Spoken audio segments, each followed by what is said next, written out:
Aujourd'hui, nous recevons Grégoire Pigné, oncologue radiothérapeute, fondateur de Pulse Life et membre du Cercle P. Dans cet épisode, nous allons reparler du Cercle P et surtout du rapport qui a été publié pour parler de la place des patients dans le développement des solutions d'intelligence artificielle et plus spécifiquement de la partie 3 de ce rapport qui est consacrée à l'adoption de l'intelligence artificielle et surtout au rôle des pouvoirs publics. Grégoire, bienvenue dans Tech Anatomy.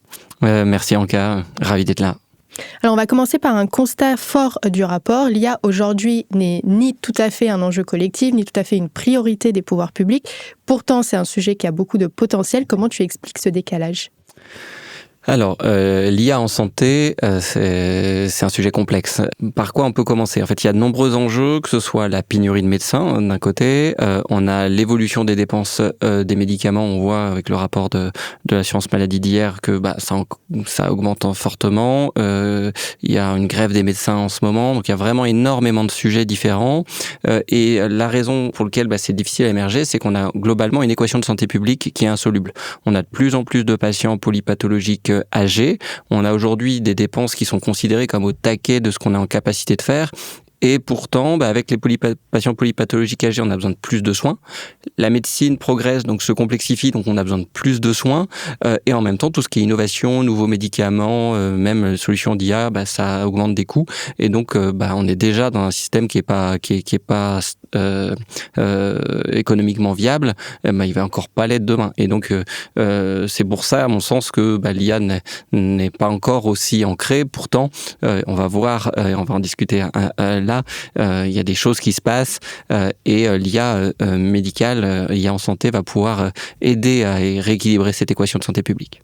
En fait, ce que tu es en train de dire, c'est qu'on est sur une pyramide des besoins dans laquelle les besoins fondamentaux n'ont pas été tout à fait adressés aujourd'hui et donc il y a peut-être moins de bandes passantes pour se concentrer sur le reste. C'est comme ça que tu l'analyses ? Ouais, ça fait 30 ans en fait que le système de santé, on voit que la population a un problème de démographie. Il y a eu, pour maîtriser les dépenses de soins, on a créé un numerus clausus il y a je sais plus si c'est pas 20 ou 30 ans. En fait, c'est traité depuis longtemps en fait, mais par des solutions qui sont pas pérennes, qui sont pas long terme, juste par des gestions de coûts. Et ce qui fait que aujourd'hui, ça craque de toutes parts. Comment on met les priorités dans un système qui craque de toutes parts ? Le rapport nous dit aussi que dans ce contexte, c'est un contexte qui globalement est assez peu favorable à l'adoption de l'IA, mais aussi un contexte dans lequel les patients sont assez peu informés aussi sur l'utilisation potentielle, alors que l'un pourrait jouer en faveur de l'autre. Comment tu expliques aussi ce déséquilibre ? Alors, moi j'aime bien prendre un peu de recul pour essayer de comprendre ça en regardant qu'est-ce qui s'est passé sur l'intelligence artificielle depuis 2-3 ans. On en entend parler partout de manière extrêmement importante, avec souvent un premier réflexe, dire une image d'Épinal, l'IA ça fait le café, ça tartine de beurre les tartines, ça met la confiture, c'est magique et en fait ça va vous remplacer. Mais en fait ce message-là qui est une image du potentiel d'un truc qu'on comprend pas, mais en fait ça a généré énormément de stress, énormément de peur et au final je suis pas sûr que c'était au service de l'intégration de l'IA et de l'adoption de l'IA dans notre quotidien. Dans le rapport, on explique aussi que globalement, on n'attend pas du patient lambda de s'emparer de ces sujets et de devenir expert IA. Par contre, on a une attente qui est un peu plus importante de la part de leurs représentants. Or, ces représentants aujourd'hui ne sont eux-mêmes pas forcément tout à fait informés, tout à fait sensibilisés à ces sujets-là. Pourquoi ? Quels sont pour toi aujourd'hui les freins à leur montée en compétences ? Est-ce que c'est juste une question de on n'a pas le temps ou c'est pas une priorité ? Alors, moi je suis médecin, mais je suis pas représentant de patients, donc je pense que les personnes qui en parleront le mieux sont eux. Toutefois, quand dans le Cercle P, on a interrogé des représentants de patients et on avait présent avec nous. Moi, ce que j'ai retenu, c'est que les représentants de patients, ce sont pas des professionnels. Ce sont des patients qui ont une vie, qui font autre chose, qui donnent déjà de leur temps pour les gens qui ont les mêmes pathologies qu'eux. Donc c'est déjà généreux. Et en plus, eux, ils sont focus sur les problèmes de leur quotidien. De leur quotidien de vie avec leur pathologie. Sauf que là, en fait, l'intelligence artificielle, c'est un truc qui vient de l'extérieur, qui va pouvoir transformer, mais c'est un truc en plus. Donc, ça me paraît pas surprenant en fait qu'ils aient pas le temps ou l'énergie à rajouter ça en plus dans leur mission, dans leur quotidien. Et à mon sens, on a intérêt à aller les voir pour leur montrer le potentiel de ces technologies-là pour leur quotidien, et c'est eux qui seront qui en verront les bénéfices, qui en obtiendront les bénéfices les plus grands. On a vu que les associations de patients, leurs représentants sont quand même, pour une partie, très intéressés par ces sujets. Ils étaient présents à la restitution du rapport du Cercle P. Et pourtant, ils ne sont pas forcément impliqués dans les concertations publiques qui visent à définir le cadre d'utilisation de l'intelligence artificielle. Pourquoi c'est problématique ? En fait, le système de santé est un système complexe avec énormément d'acteurs. Et l'intelligence artificielle en santé, on l'a vu ensemble, ça a un potentiel en fait dans énormément de secteurs, de parties différentes dans la santé. Et si on veut avoir le plein potentiel de cette intelligence artificielle en santé, on a intérêt à ce que chaque acteur soit mobilisé pour aller en avoir la valeur. Pour y associer, l'intérêt c'est qu'il faut qu'on s'assure que l'intelligence artificielle, elle apporte à chaque acteur de la valeur, donc pour le patient, que c'est un créateur de valeur. Et donc c'est important de les intégrer dedans, parce que si ça va être créateur de valeur pour le patient, lui va promouvoir l'intégration de l'intelligence artificielle, il va demander même à ses professionnels d'intégrer ces technologies-là, et du coup ça va aussi favoriser en France l'émergence d'acteurs qui seront capables de répondre à leurs besoins et de répondre aux besoins des autres acteurs et des autres parties prenantes. Donc on a vraiment intérêt en fait dans notre système de santé, notre gouvernance de l'IA en santé, à avoir chaque acteur qui est impliqué, parce qu'en fait ensemble on va plus vite. Et toi, en tant que médecin, est-ce que tu estimes que les soignants sont, eux, suffisamment impliqués dans ces concertations ? Et globalement, comment le manque d'implication peut retentir aussi sur ton travail à toi et sur ta relation avec tes patients ? Alors, globalement, il y a une pénurie de médecins partout en France et même partout dans le monde. Et du coup, dès qu'il y a des événements, on voit souvent où il y a plein d'industriels, il y a plein d'institutionnels et autres, il n'y a jamais de professionnels de santé. En fait, ils n'ont pas le temps, ils sont en train de charbonner sur le terrain pour prendre en charge tous les patients, pour essayer qu'il n'y ait pas de retard de prise en charge pour les patients, et ils n'ont pas le temps de faire ça. Donc c'est difficile de les impliquer plus. L'enjeu, c'est comment on va quand même aller chercher leurs besoins, aller trouver des solutions pour eux, aller leur trouver des solutions faites pour eux et les construire pour eux, avec eux, sans les perturber. Pour moi, c'est ça l'enjeu des professionnels de santé. Et c'est comme ça qu'on va réussir à apporter des services qui vont faire gagner du temps, de l'efficacité, et qui vont améliorer ou aider à améliorer la qualité des soins en France. Et tu penses que ça peut changer quelque chose à la relation entre les soignants et les soignés, le fait de construire ces solutions et les mettre à disposition alors qu'elles ont été faites en concertation, en co-construction ? Je suis convaincu que pour avoir un bon produit, il faut qu'il réponde à un besoin et que la conception du produit soit adaptée à l'usage qui en est fait. On a vu, alors là, en tant que médecin, on a vu l'informatique arriver à l'hôpital et où on a eu des solutions informatiques qui ont été faites dans des garages, entre guillemets, sans jamais voir l'utilisateur à la fin. Aujourd'hui, il y a énormément de plaintes et même il y a des données qui montrent que l'utilisation des dossiers patients informatisés, ça fait perdre du temps. Donc, évidemment, construire les solutions adaptées à la pratique, qui s'adaptent aux soignants et pas l'inverse, ça a un bénéfice non seulement pour l'adoption, mais c'est aussi un bénéfice en qualité des soins, parce qu'on sait bien aussi que les interruptions de tâches, ça génère du risque pour les patients. Si on regarde les propositions du Cercle P, une des propositions, c'est de faire des patients, en tout cas de certains de leurs représentants, des ambassadeurs de l'intelligence artificielle. Comment est-ce qu'on pourrait s'y prendre pour arriver à ça ? Alors, ça serait vraiment une riche idée pour moi que les patients puissent promouvoir l'intelligence artificielle, parce que ça veut dire qu'ils ont bien compris quel est l'intérêt pour eux. Ensuite, comment on transforme les patients qui sont loin du système, qui arrivent sur un système qui est complexe, comme des promoteurs de l'intelligence artificielle. J'aime bien prendre l'analogie avec les robots chirurgicaux. Si vous regardez les établissements, tous ceux qui s'équipent de robots chirurgicaux font une pub de robots chirurgicaux parce que les patients, ils voient qu'il y a des innovations technologiques et c'est là qu'il faut qu'ils aillent se faire prendre en charge. Et souvent, ils ont raison. Et donc on a intérêt en fait à montrer aux patients que l'intelligence artificielle en santé, c'est pas un danger. C'est pas un truc dangereux pour eux, c'est pas un truc qui fait peur, donc il va falloir leur expliquer qu'est-ce que c'est, comment ça marche.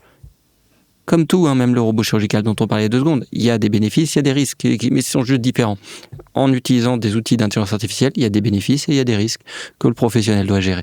Mais en utilisant ces technologies-là, on peut permettre à un médecin, un pharmacien, un infirmier d'être d'une certaine manière un soignant augmenté et d'améliorer la prise en charge des patients. Et du coup, on a intérêt pour que les patients se rendent compte de la valeur, on a intérêt à ce que les patients se rendent compte de la valeur que ça a et que ça améliore leur pratique, leur prise en charge, et pour que eux soient promoteurs de ces solutions d'intelligence artificielle en santé. Et on l'a dit depuis le début, un élément qui est absolument fondamental, c'est l'information, c'est l'éducation. Mais au-delà de ça, on imagine aussi une certaine formation beaucoup plus structurée via des cours, des DU et des choses comme ça pour ceux qui deviendraient à terme ambassadeurs. Pourquoi c'est important d'aller aussi loin que la formation si on veut pouvoir travailler de manière efficace ? Alors, ce qui est intéressant, c'est que on a des patients qui sont déjà aujourd'hui impliqués pour les autres. On parlait des associations de patients.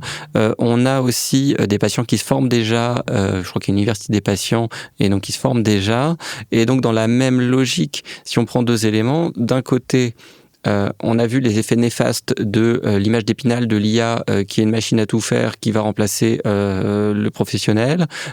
Et finalement, une fois qu'on a posé ça, c'est extrêmement difficile de revenir en arrière. Donc c'est hyper intéressant d'avoir des patients, qui vont se gagner en expertise sur ce que c'est que l'IA, les bénéfices, les risques, qui vont l'expliquer. Moi, je fais pas mal ce job-là avec des médecins pour leur expliquer l'IA, comment ça fonctionne. Et finalement, ça démystifie l'image et ça leur permet de se projeter beaucoup plus facilement sur l'utilisation de l'IA dans leur pratique. Eh bien, c'est la même chose. Un patient qui parle à un patient, c'est ce qu'il y a de mieux, qui se parle de pair à pair. Donc si on a des patients experts qui maîtrisent l'intelligence artificielle et qui sont capables de dire non mais attendez, données patients dans ce cas-là, il n'y a pas de sujet, il n'y a pas le risque, il est modéré, ou il n'y a pas de risque, ou ou au contraire, attention par contre, ici il y a un risque et ça il faut pas faire. Ça c'est important qu'on ait des experts qui soient capables de parler de pair à pair. Parce que c'est vrai que si on regarde côté professionnel de santé, on voit de plus en plus de médecins suivre des DU sur l'intelligence artificielle, se former, faire des projets de recherche sur ce sujet-là. Donc il y a une acculturation qui est de plus en plus importante. Toi, c'est comme ça que tu le vois sur le terrain, parce que ces médecins, tu leur parles au quotidien.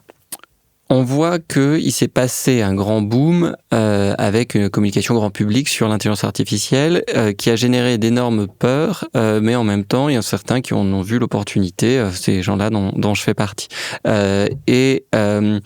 Aujourd'hui, ce grand boom fait que les gens s'intéressent. Par contre, ce qu'on voit aussi, c'est que ces professionnels, il y en a un certain nombre qui l'utilisent en toute confiance, mais sans connaître les risques. Et avant, ils utilisaient d'autres outils pour faire ça, pour aller rechercher de la donnée sur la connaissance médicale. Mais ils utilisaient d'autres outils, ils y arrivaient. Et du coup, ils ont pris la même manière de faire les choses avec des outils différents. Sauf que les outils d'intelligence artificielle, en particulier ceux dont on parle d'IA générative avec les larges langages modèles, ont des problèmes d'hallucination. Les hallucinations qui sont des erreurs crédibles, donc très difficiles à déceler. Et en fait, il y a un gros travail pédagogique pour que le professionnel comprenne que en fait c'est pas simple d'utiliser une réponse de large langage modèle pour l'appliquer à la médecine. Il faut un certain nombre de critères de sécurité. Donc ça c'est côté professionnel, et c'est la même chose côté patient, parce que eux ils ont des enjeux différents, mais ils ont besoin aussi de connaître les limites d'usage de ces nouvelles technologies. Et j'ai presque envie de dire c'est un enjeu d'autant plus important côté patient, puisque le professionnel de santé est quand même, par son métier, formé à une certaine rigueur, à une certaine discipline, à un certain regard critique, que les patients parfois peuvent ne pas avoir, surtout dans l'aspect émotionnel de la maladie, où on cherche des réponses et on cherche un support. On peut perdre parfois cette notion de qu'est-ce que j'ai en face de moi, et est-ce que la réponse est tout à fait fiable, est-ce que je peux me baser dessus, si on prend juste l'exemple des LLM. Et donc c'est vrai que une mesure qui est poussée par, une recommandation qui est poussée par le Cercle P, c'est vraiment d'accélérer cette implication, cette formation, cette éducation à l'intelligence artificielle. Si on regarde aussi côté pouvoir public, on a cette notion de concertation publique où on dit ce serait intéressant de mettre en place une concertation publique dans le rapport. Pourquoi ce serait intéressant et pour quels objectifs ? Alors, la concertation avec le public, en fait, c'est créer une dynamique. Et cette dynamique, elle est extrêmement importante parce que elle va permettre finalement de toucher tout le monde, d'emmener tout le monde. Et dans cette phase de concertation, quand vous répondez à des questions, vous devez vous être déjà posé des questions. Donc, elle va permettre en fait à la grande masse de patients, parce qu'on est tous patients, 100% des Français sont ou seront patients un jour ou l'autre. Donc ça va nous permettre à tous d'avoir un niveau d'acculturation qui est suffisant, qui est augmenté, qui est suffisant. On parle d'éducation à la santé aussi, et ben donc ça va dans le même sens. Et l'intérêt de poser des questions, c'est qu'on peut passer des messages, aider les gens à monter en compétences, et finalement prendre des décisions plus éclairées pour améliorer notre système de santé et le rendre soutenable à nouveau. On a parlé du fait qu'il y a une démarche qui doit se mettre en place pour accélérer le rôle des patients, leur implication. On a parlé des pouvoirs publics, on a parlé également des entreprises. Ma dernière question, elle est plutôt sur le financement et sur les commandes publiques. Comment est-ce que ces aspects-là peuvent venir soutenir cette stratégie plus large ? Si on mobilise les patients, les professionnels, tous les acteurs du système de santé pour que l'intelligence artificielle puisse apporter un maximum de valeur dans le système de santé et essayer de le rééquilibrer le plus rapidement possible, on a un enjeu à ce que les entreprises soient en capacité d'apporter les solutions. Pour qu'une entreprise soit en capacité d'amener les solutions, là je prends ma casquette d'entrepreneur, nous on a besoin de chiffre d'affaires, donc on a besoin d'avoir des clients. Et donc la commande publique est un outil très performant pour apporter du chiffre d'affaires à des solutions qui sont innovantes et où il n'y a pas de cadre qui est fait, c'est pas prévu, c'est pas organisé sur un marché non mature. En plus, il faut savoir que la France c'est un petit marché. Ça demande beaucoup d'investissement de créer ces solutions, d'amener le niveau de sécurité sur ces solutions. Et la France, on a un système de santé qui a des grosses difficultés de financement. Donc, on n'a pas les capacités de payer très cher des solutions. Donc, on peut pas vendre très cher et du coup avoir beaucoup de marge et du coup être capable de revenir à un niveau de rentabilité rapide avec peu de ventes. Donc, on doit avoir du volume. Mais le volume de la France, en fait, est pas suffisant pour amener une rentabilité forte aux entreprises françaises. Donc, on a absolument besoin que la commande publique non seulement puisse être orientée et qu'en plus elle soit rapide. Parce que comme ça, en fait, le modèle qu'il faut qu'on arrive à faire en France, on a un système de santé qui est très avancé, même s'il est dans le dur aujourd'hui. Il faut que les solutions qu'on crée en France, on puisse aller les déployer rapidement dans le reste de l'Europe et que les géants européens, voire géants mondiaux dans l'IA en santé, soient français idéalement. Parce qu'en même temps, quand c'est une entreprise française qui produit la solution, on paye des charges, on contribue au modèle social. Et du coup, en vrai, même une solution française qui coûte un peu plus cher qu'une solution étrangère, dans l'absolu, à l'échelle macroéconomique, c'est moins coûteux qu'une solution étrangère parce qu'en fait, elle remet de l'argent dans le système de santé et dans le système social. Merci beaucoup, Grégoire. Merci, Anka, c'est un plaisir. Merci à tous de nous avoir suivis dans cet épisode de Tech Anatomy. Évidemment, vous pouvez découvrir le site du Cercle P et le rapport dans les commentaires, la description de cet épisode. Je vous encourage à aller lire le rapport et évidemment nous faire part de toutes vos remarques et vos questions. Quant à moi, je vous dis à bientôt dans le podcast.